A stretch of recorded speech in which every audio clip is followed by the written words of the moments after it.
Hey, it's Aaron, Metal Theologian. Adjusting this. You know, it's funny, I was watching the Man Cave of Doom podcast earlier, and they were joking about how when Rob Panique starts a video, he always has some, like, ticket like this or something he starts out with, and it's like Zeppelin 1972 or some shit like that. So, not me though, man. I'm just fucking adjusting this thing, so. Alright, so, yeah, no real topic today, man. I'm just fucking talking about bullshit. I've been playing the shit out of Sword of Fargle. This is like a step backwards from the Nintendo. I don't know if y'all have like heard of this game, but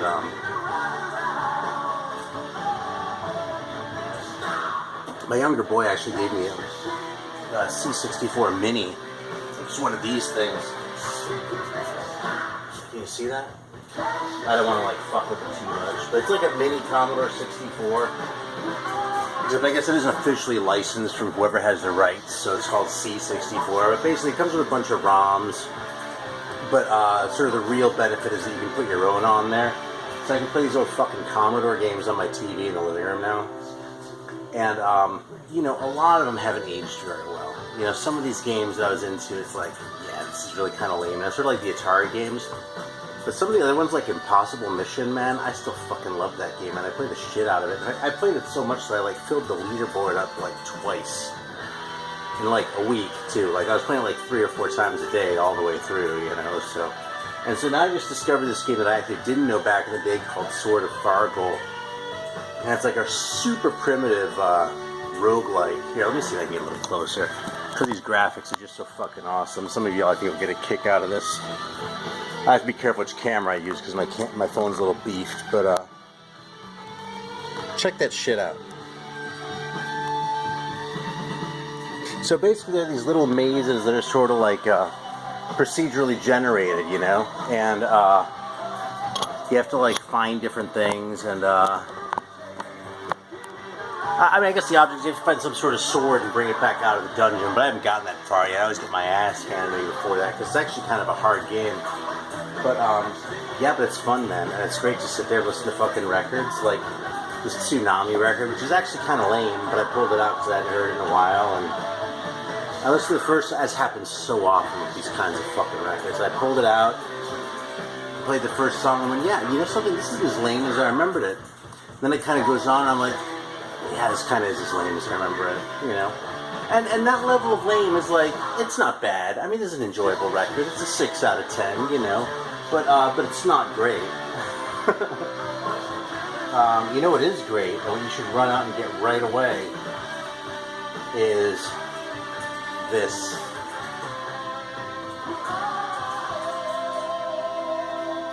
And this. Now this one I've talked about more than once, because this is actually one of my favorite records ever. It's funny because it's so, like, corny in so many ways that, like, often when I tell people that this is one of my favorite records ever, they think I'm fucking with them. But then, like, they'll listen to it once or twice, and like, they'll be like, yeah, you know something, that's one of my favorites now, too. One of the first people I did that was Doom, Mr. Doom Paul, who hasn't made a video in probably more than a year now, but he's a big Messiah fan. And it was the same kind of deal. I was like, dude, this is so cheesy, but, like, I fucking love it, you know? And this isn't, like, cheesy, like, you know, lately I've been sort of talking about a lot of bands where I'm like, okay, this band really kind of sucks, but I love them anyway. Like that Agents record. I mean, just like 3 videos, I kind of shit on it a lot, you know? And now it's been a few weeks, and I've kind of played it over and over, and I'm really kind of starting to love that record. I mean, I've got to stand by all the bad shit I said about it in the first video, you know? It really deserves it. The fact is, it's just, I kind of think it's fun anyway, you know? This record, though, is no shit one of my favorites ever, and it just got reissued by No Remorse, Cult Metal Classics, the Sonic Age out of Greece. It's probably hard to get in this country. I got these direct from Greece. They actually came today, on Sunday, from DHL. But some of the guys who carry No Remorse shit will probably get this in. Like, I'll bet Gary at the Heavy Metal Museum will have these. And, you know, look around a little bit and be patient. But if you need to, man, just fucking pay the shipping from Greece. Because that one... And I do have an original of Final Warning, which is not a cheap record. And frankly, I did pay for it. This one is, like, impossible. And I mean, putting aside the modesty, you've seen a lot of my records, right? I know what I have. So when I say something's impossible, it's very, very difficult. Okay, just take my word for it and grab this fucking reissue while you can, because it's just great. It's just so great, man. Yeah, absolutely love Messiah. They put out a few other things recently too, which are kind of cool, but I haven't really digested them so much. God, it's like I don't want to say too much about Messiah because I don't like spoil it for anyone who hasn't heard it. But man, I've hyped them, I've played them. This is really just like, okay, you know this band that I fucking like inexplicably have this fucking fanatical love for? Well, you can finally get that shit without spending like a couple $100. So jump on that shit. If you watch my channel, you should at least hear it. Because either of those beats this very fine album that I also played today, the first Laz Rocket record, which I think is my only one I actually have, but you know, this is a cool, fun record. It's funny, I've been really into like sort of the American thrash metal sound lately. I put on Turbo Cavalleria Satana earlier today, and I was listening to it and I was like, man, I don't feel like hearing this, it just sounds too fucking Euro, you know? So yeah, you know, I love my Euro metal. It won't be long, I'm sure, before I come back and I'm talking about Turbo or Living Death or fucking Carrion or some other Euro bands and go, this shit is so good. But right now I've been wanting to hear the American shit, so a lot of Forbidden, a lot of Sanctuary. We busted these guys out today. Yeah, and what else? Kind of a mishmash, actually. Yeah, here's another one actually that really scratched the itch. This is a record that didn't really rip my face off initially. I thought it was good, but it really took me a few listens to really get into it. I've fucking fallen in love with this one to the point where I can't believe they never got a deal. Back when, you know, pretty much if you were a Bay Area thrash band, you were getting a deal. This is a Ulysses Siren, and I gotta tell you, it's Eric Bauer once again who kind of said, dude, that's one of the greatest things ever, fucking. And I was like, really? I need to go listen to it a couple more times. So I did, and he was right, because it is. Yeah, and I'm glad I got this when I did, because it hasn't gotten any easier to find, but, you know, do what you need to. It's great shit. Classic Bay Area thrash. Not as good as all of them, but better than many. No shit.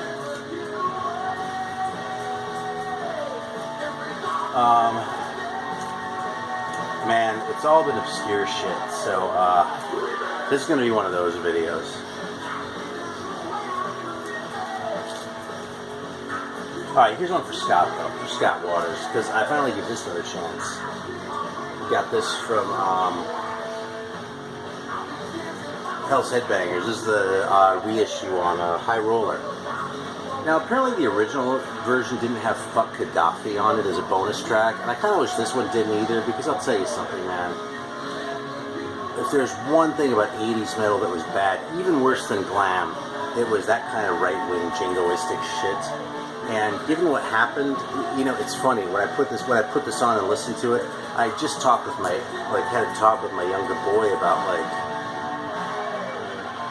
basically, this isn't like Benghazi, but basically American misadventures in Libya under a Hillary Clinton State Department, let's just say, and the fact that while Gaddafi wasn't the greatest guy in the world, he did keep that country together, and they were doing reasonably well, and now they have open-air slave markets, you know, so maybe we shouldn't have been quite so... And I'm old enough to remember the 80s. I know why the U.S. got pissed at Gaddafi and fucking... Like, Venezuela, we've got no business fucking off in Venezuela. But Gaddafi, I understand why we got pissed at Gaddafi, okay? But I'll tell you, I'd rather deal with him than fucking have, slavery. I mean, anyway, these guys are just a bunch of fucking morons who didn't know anything, and we're just sort of going with the flow. And they made a record that's really enjoyable. The fact is, overall, this record is way more fun than I remembered it being. It is, as I was advised, much better than the EP that came out after this one. I was sort of biased in favor of the EP, you know, because here, you know, usually you get 4 songs that are great, or 8 to 10 songs that are mediocre, you know what I mean? So I'd rather have the shorter one that's great. But this record's really good. I mean, it's not tremendous, but it's a lot of fun, man. And it's going to get played a few more times before it gets put away. So, yeah, it's definitely kind of heavy on, like, sort of badass, like, you know, guns and shit. But in a way that's just really, you kind of want to give him a hug, you know what I'm saying? This record I've had for a long time. I pulled it out because I've been pulling out shit I haven't listened to in a long time. And I fucking love this record, man. The Regan record. This is another one I remember thinking was kind of mediocre. You know, I lucked into this relatively cheap, so... And, you know, I remember Regan was the guy, so it didn't really help. Although I did not remember that he was just a guitar player, and he had a singer, so he did... Frankly, what Ted Nugent had the sense to do for a lot of the time, too, would just say, hey... This is my band, but you're a better singer than I am, so just fucking have at it, you know what I mean? The songs are just awesome on this record, man. I mean, it's just another one of those where you go, the sound is just right. You know, could it be a little heavier for my personal taste? Sure. But is it wussy? I mean, it's heavier than this Tsunami shit we're listening to right now. And like I said, the songs are just really good, man. This fucking record entertained me from start to finish, so... If you happen to come across Regan with 2 G's, yeah, you pull the trigger. You get it? Because it's like a gun, so you pull the trigger.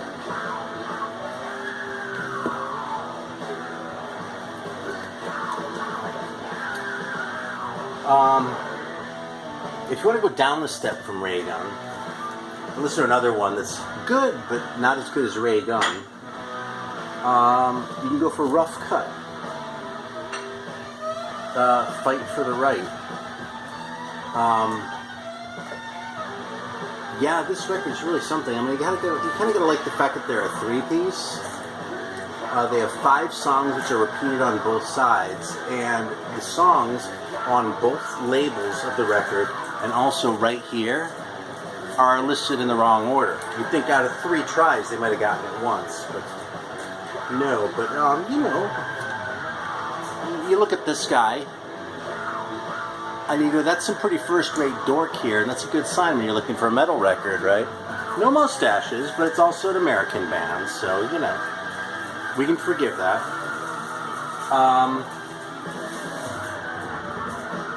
Yeah, it's really not great, man. I've seen people pay some money for this. Don't fucking do it. I paid about $15 for this, I think, and I feel like I got my money's worth. If I had paid $25, I would probably still be feeling pretty okay about it, but that's beyond that. You know, it's a fucking, you know, I'll just put it on for it, man. No one's ever heard of these guys, so if I get a copyright ding, it's going to be off the fucking Enigma record, right? Did you ever hear, like, the conspiracy theories about this, like, for the Stryper records? Like, we know one of the reasons why Stryper wasn't really a Christian band. I read this in, like, I don't even know if it was Jeff Godwin. It was one of those fucking morons, though, right? But one of the reasons why Stryper wasn't really a Christian band was because they had records on Enigma. And if you look at that thing, that's supposed to be a pussy. And so they're associating themselves with something like that. I don't even know if that's true. I don't know what the fuck that's supposed to be. I mean, I don't give a shit. It never occurred to me to wonder, to be honest with you. But, yeah, I thought that was very, I was amused by that, as, in spite of all that effort and, like, I mean, goddamn, dude, for all, to my knowledge, there's never been another band that threw little New Testaments out in the audience.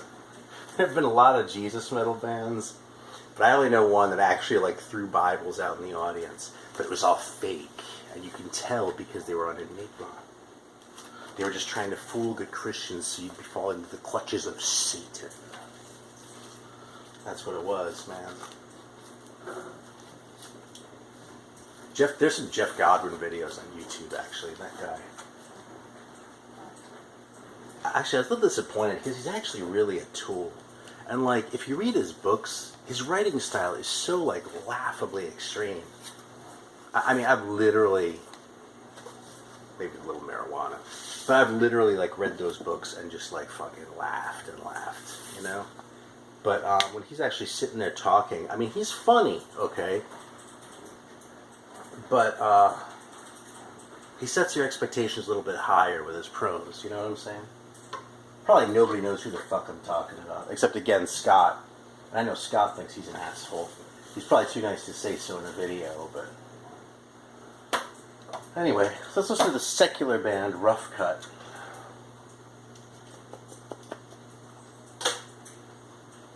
Metal theologians thinking about talking about theology here, so...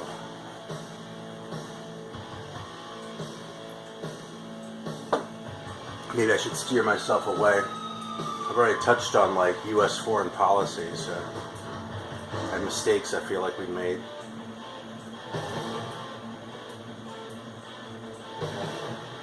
But of course shit like that wouldn't bother me if I didn't feel so connected to this country, you know what I mean? This isn't gonna turn into like Mr. fucking rah-rah and shit. Like, you know, if Burkina Faso's government does something stupid, I don't really give a shit. But if the American government does something stupid, it bothers me, you know? So, see, this isn't bad. It's pretty hard rocking. It's legit.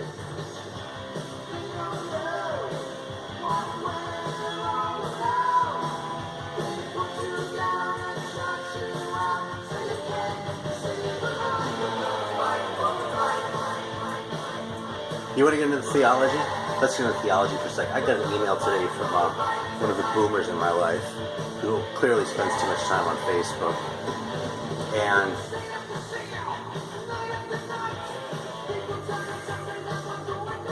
there was this thing that supposedly she just wanted my sincere opinion on. It was baiting me. And it was about how the Supreme Court ruled that Nevada, the state of Nevada, could constitutionally like limit church gatherings to a maximum of like 50 congregants.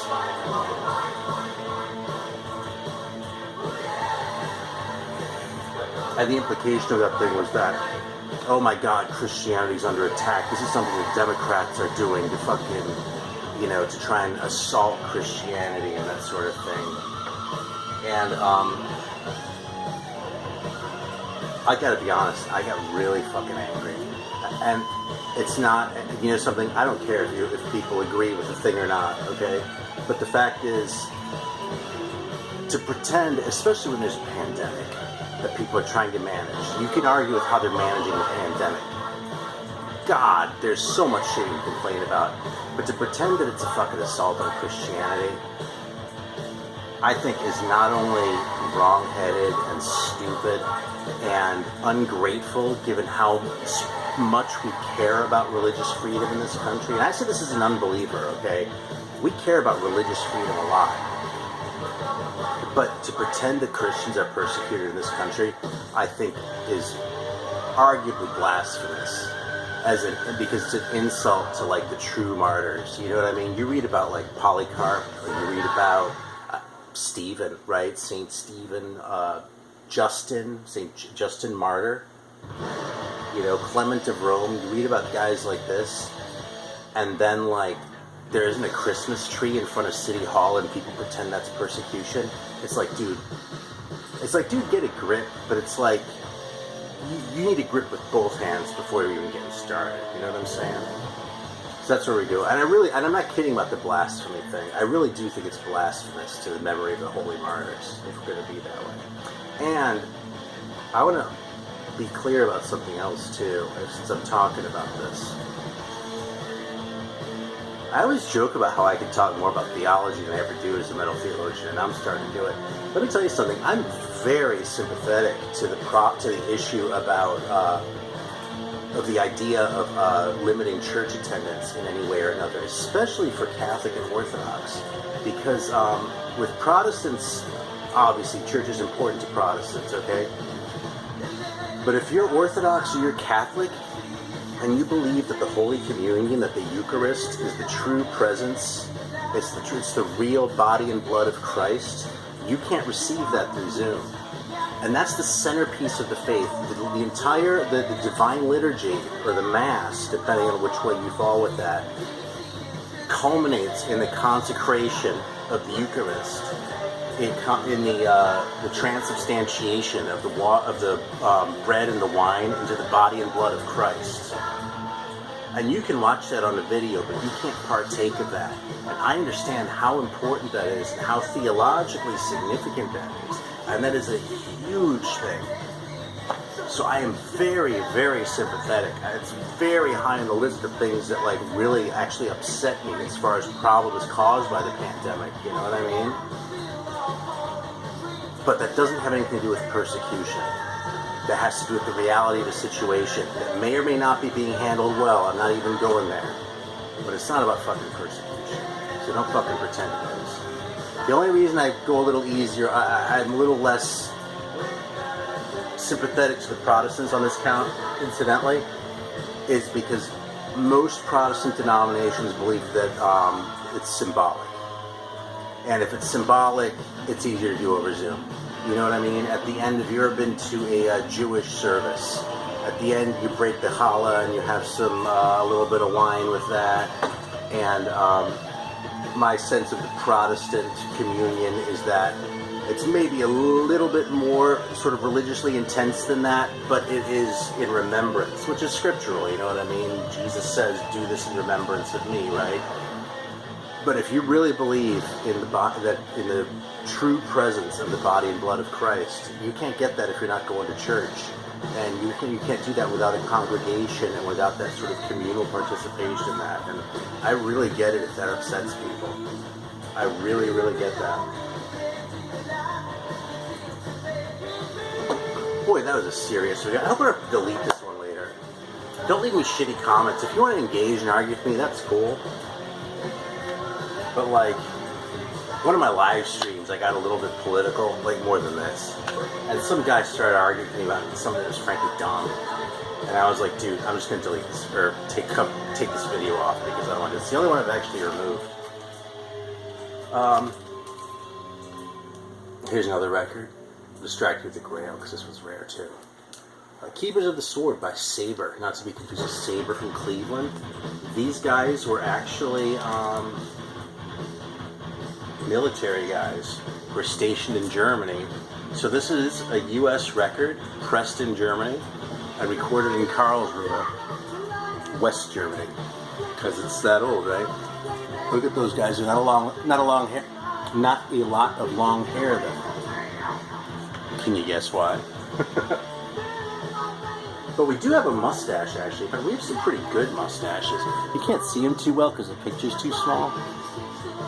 But there's a little mustache action going on. And this record's a little bit schizophrenic because on the one hand it has shit that's kind of party metalish, like Blonde and 16. But then like the title track, Keepers of the Sword, is almost like...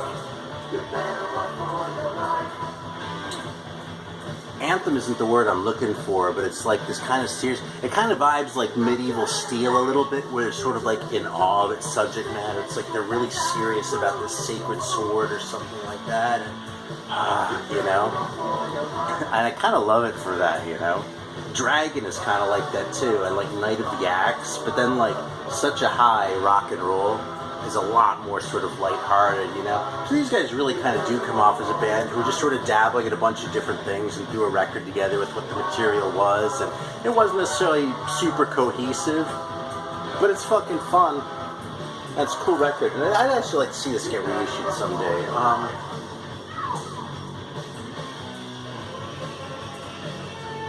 I actually exchanged a couple messages with one of the guys from this band a long time ago, and I don't remember what the deal was, so I guess I don't have any insight. I was hoping to like pull a story out of the recesses of my brain, but I don't have one. Here's another one I've been playing, man. Fucking Leather Nun. It's a reissue of this one, grab it. If you don't have the reissue of this. In fact, if you don't have the reissue of this, and you need it, and you can't find it, let me know. In fact, same thing with this one.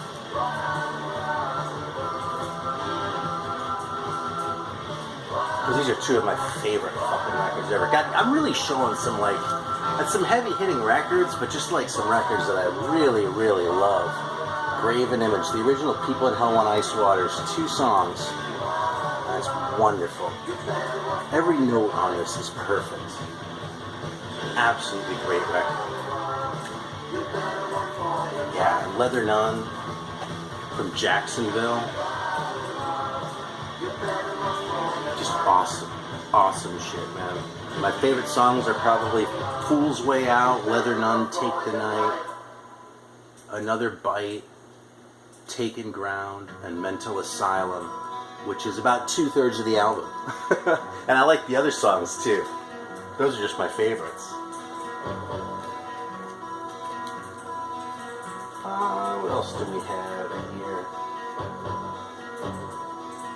This is a kind of a weird one. This is a Brazilian one, and most of the Brazilian ones that I've encountered and kind of taken in have been much more sort of thrashy and heavy and I mean deathy without necessarily being death metal, you know what I mean? It's like deathy thrash. Like there's a lot of death in the, not just in the lyrics, but like in the way it sounds, but it's not death metal, you know what I mean? I don't know if that makes any sense, but maybe a little bit. If you've listened to like Vulcano though and bands like that, fucking Sarcophago, you probably know what I'm talking about. And if you're watching this video, you probably have. So Azul Limão, I don't know how to pronounce that because I don't know a fucking thing about Portuguese.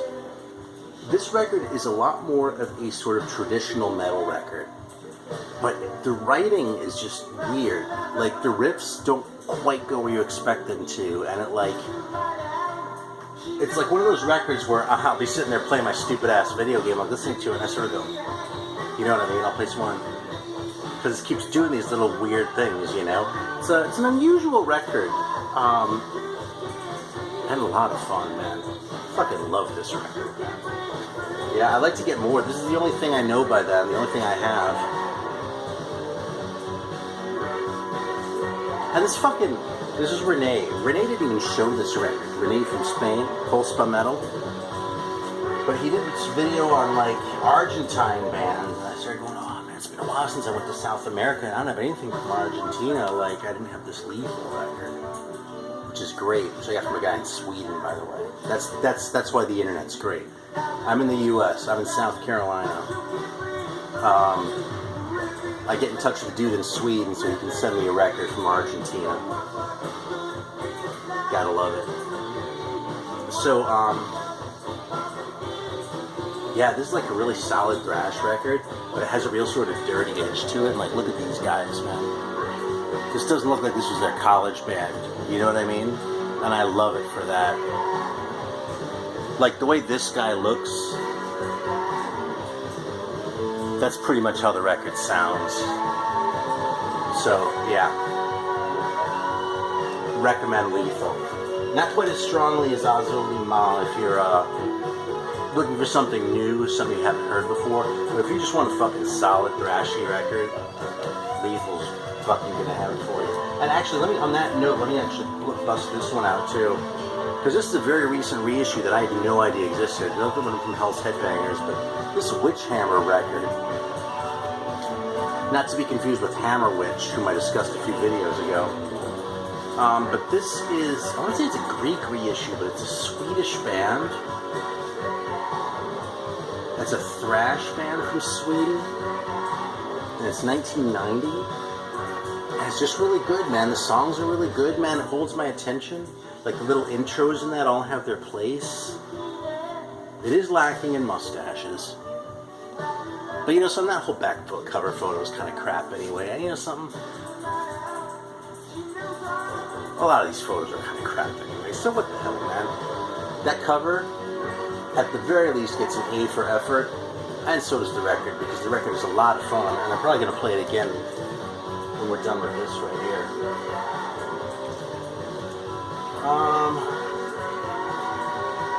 Alright, I'm going almost a half hour, so... Alright, I'll show one more. Just because it's a Bulgarian one, so we've like really just like gone like the spectrum. Okay, now I just told you that other band that kind of sounded like how they looked.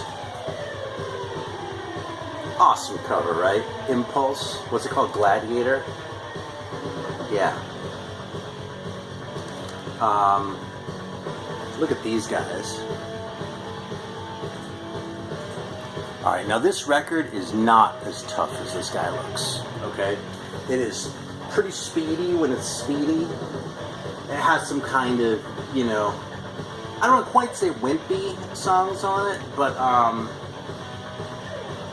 you know, some with a little bit more sort of, I think that were intended to have a little more commercial appeal than a lot of the other stuff. So, like, Gladiator is, you know, pretty heavy, for instance, but, like, A Woman towards the end, not as good, you know?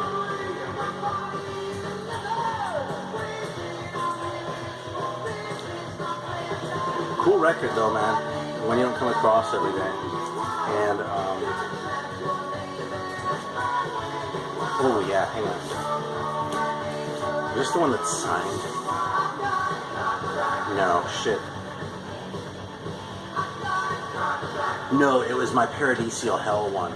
I realized that one of my... because I was talking recently about records that were signed, like a Spanish dedication. So I got the Grand Bite one. I realized this other Paradisial Hell record that the guy who, the main guy behind that record, had signed it on the inner sleeve too. But he signed it like this, like with Cyrillic, right? And so that, I think that one like beats out the fucking Spanish dedication. In fact, that Russian one. So, speaking of Russian, by the way, I'm drinking kvass.